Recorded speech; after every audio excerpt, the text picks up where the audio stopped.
Hi, I'm Nengi and you're watching The Recap.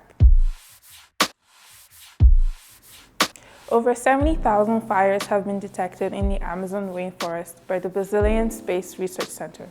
Even though wildfires aren't uncommon, especially now in the dry season, this year's season has seen an 83% increase over the last year. Speaking of fires, an increase in forest fires over the past 4 years in California has been so drastic that insurance companies have dropped over 300,000 rural homeowners. Experts say that these figures don't fully reflect the effects of several devastating fires that have occurred more recently, as insurers usually need to wait for homeowners' policies to expire.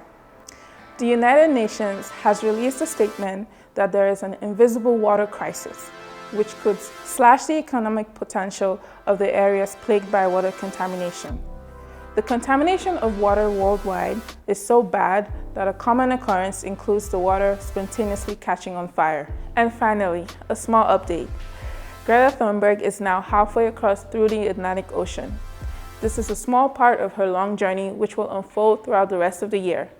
She has taken time off school to attend several events, including the New York Climate Action Summit and COP25.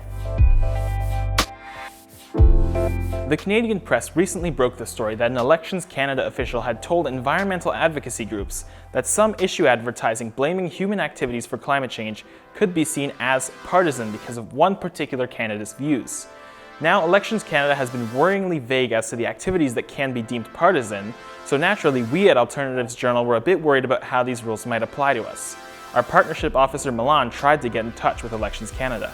Pour entendre les instructions en français, appuyez sur le 1. Si vous ne disposez pas d'un téléphone à clavier, ne quittez pas afin de pouvoir laisser un message vocal. To hear instructions in English, press 2.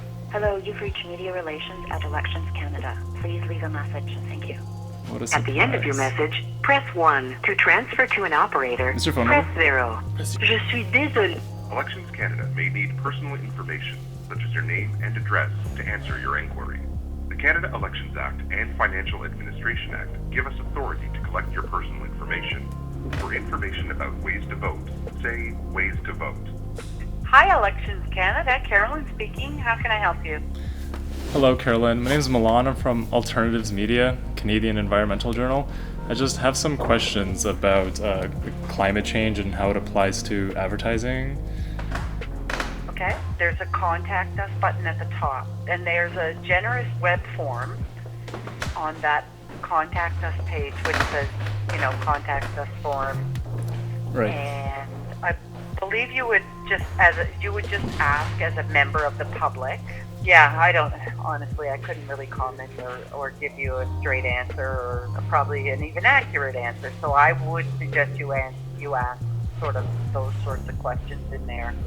Despite this, we did some digging, and from the Elections Canada website we could determine that any advertising that takes stance on a particular political issue that identifies with or against a political party must be under $500. If advertising exceeds this amount, the organization must register as a third party. However, they do also state that even if an activity does not meet the specific requirements for issue advertising, it can still be deemed as partisan activity by Elections Canada.